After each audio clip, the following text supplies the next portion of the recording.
communication, real world today. Everyone's learning something they can say. TV and radio voices can be heard. I love learning every single word. We are Crestview Bobcats. We are Crestview, we're the Bobcats. Crestview, Crestview. All right, get ready. Welcome back to CVTV. I'm Angelica. And I'm Bria, and we are your CVTV anchors. First, we would like to wish Tavian, Natalia, Ellen, Tyrion, Lorenzo, Aiden, Carly, and Darian a very happy birthday today and this past weekend. Please come to the office for your birthday pencil. Next, we have Jameson with today's weather. We will see temperatures climb into the upper 80s today. Look for a hot and humid day. We could see more storms this evening. Tomorrow, temperatures will climb into the lower 80s. Look for storms tomorrow morning. For your CVTV weather, I'm Jameson. Back to you, anchors. Don't forget that yearbooks are still on sale in the office. If you didn't order a yearbook, it's not too late. The office still has only 10 left to sell. If you would like a yearbook, please bring in $12 to the office. Get them while supplies last. It is first come, first serve.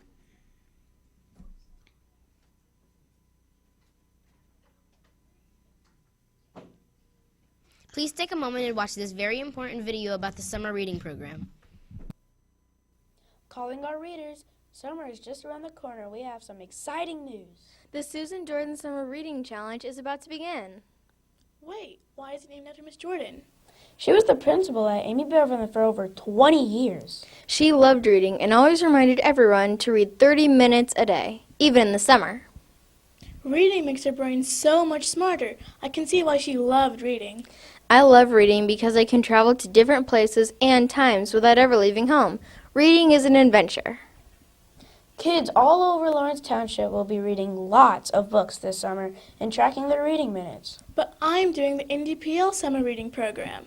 No problem. You can read books and count them for both programs.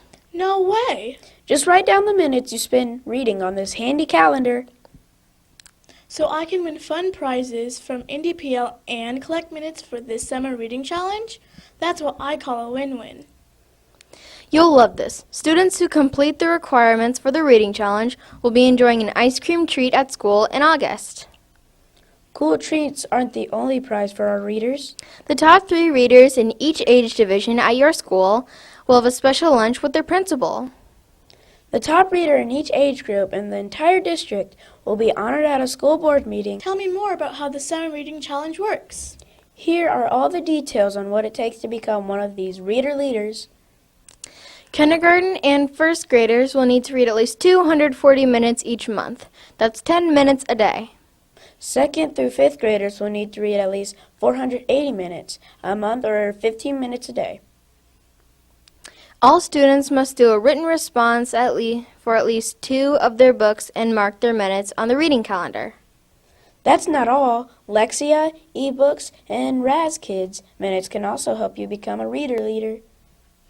Your teacher will be sending these calendars and response sheets home soon. Fill them out as you read over the summer and turn them in to your teacher when school starts. Wow, summer reading is so awesome. Prizes, treats, medals, and best of all, growing my brain by reading great books. If you don't believe us, just listen to what our superintendent, Dr. Smith, has to say. Hello, boys and girls. It's Dr. Smith, superintendent of schools.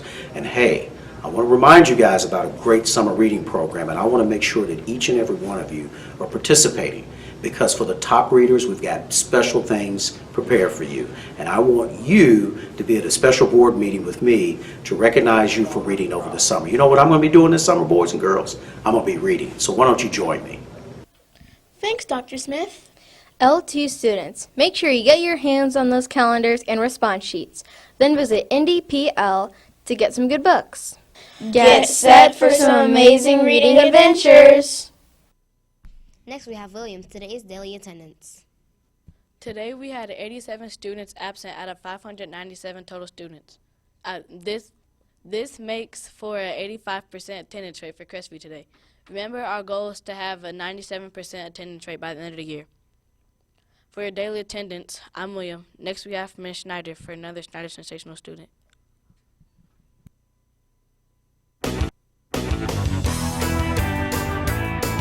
Welcome to Schneider Sensational Student. And here's our principal, Mrs. Schneider.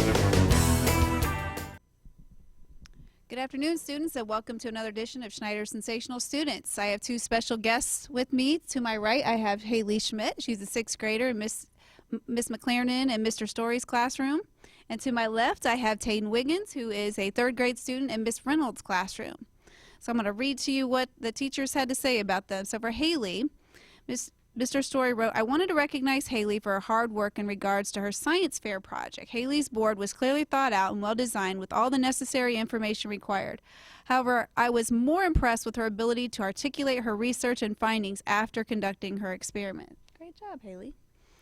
And then to my left, I got Tayden. Ms. Reynolds says that Tayden has shown great efforts in focusing on his work and ignoring distractions. He has become a true leader in our classroom and continues to show grit every day. She says she's so proud of how hard he has been working. So what do you think? What does it take to be a sensational student, Tayden?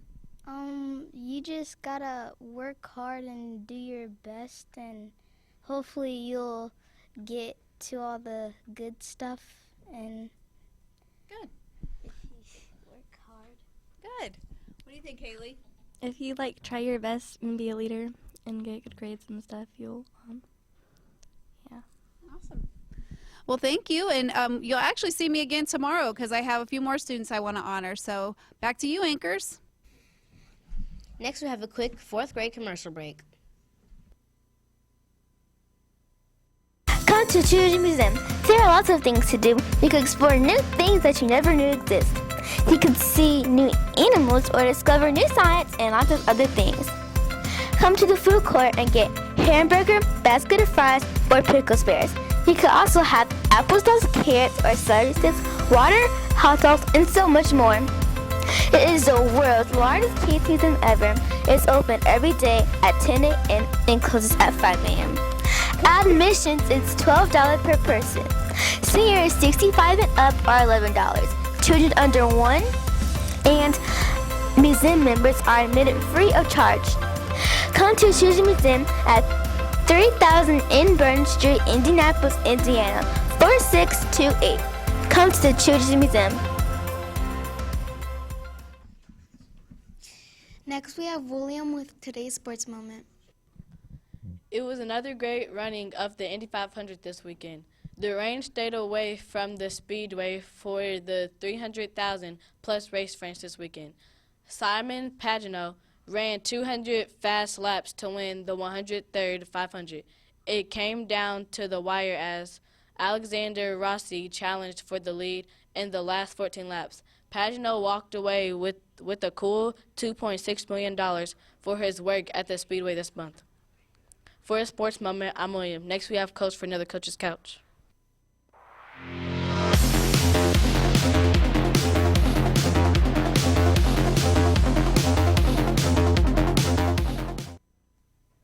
All right, Bobcats. First of all, I got to give a shout out to everybody for the field day. We did end up being ranked #1 in the country, so that was very good. We had a 100.7 rating.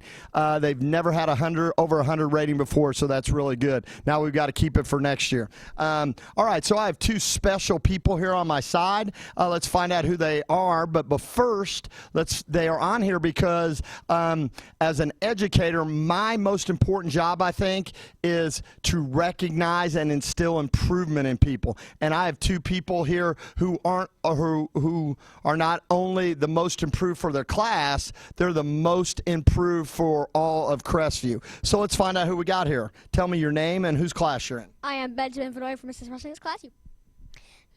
Maddie, and I'm from Mr. Peevler's class. Okay, Ben, I got to go with you first, man. Your improvement was astronomical, and nowhere did you improve more than in the jump rope from heart. You went from 125 to, I think, 1,012 or 1,045. 1,027. 27, my fault. Ben's always on those numbers. Okay, Ben, how'd you do it?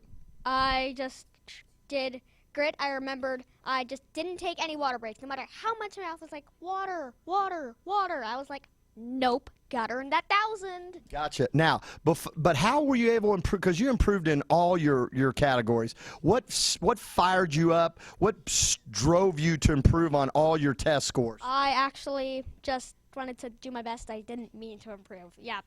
Well, you did. Maddie, I got to tell you, you're an up and running. First of all, what's up and running like?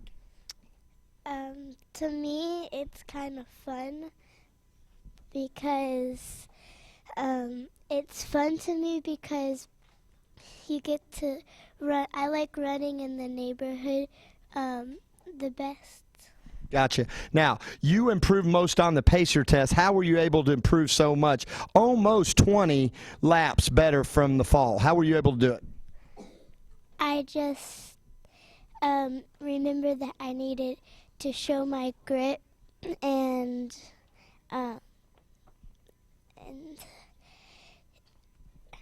good. When you see both of these friends in the hallway, congratulate them. Awesome deal. We'll be rewarding the other ones. And as always, we'll see you on the couch. Back to the anchors. Thank you for listening. I'm Angelica. And I'm Bria. Have a great Tuesday. Take care of yourself. Stay responsible, respectful, and safe. And remember to always find your voice in today's world.